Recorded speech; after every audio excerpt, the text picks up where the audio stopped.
Chicago has issued a severe thunderstorm warning for DuPage County in northeastern Illinois until 10:30 p.m. At 9:41 p.m., severe thunderstorms were located along a line extending from near South Elgin to Sugar Grove, moving east at 40 miles per hour. Hazard, 70 miles per hour wind gusts. Source, radar indicated. Impact, expects considerable tree damage.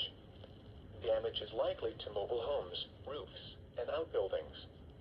Locations impacted include Aurora, Naperville, Bolingbrook, Wheaton, Downers Grove, Elmhurst, Lombard, Bartlett, Carroll Stream, Hanover Park, Addison, Glendale Heights, Elk Grove Village, St. Charles, Woodridge, Glen Ellen, West Chicago, Franklin Park, Hinsdale, Lemont, Burr Ridge, Oak Brook, Westmont, Roselle, and Lisle. Remain alert for a possible tornado.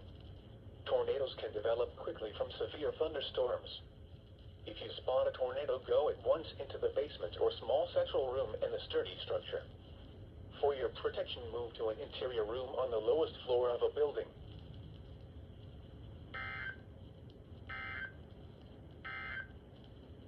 The following is a flash flood warning.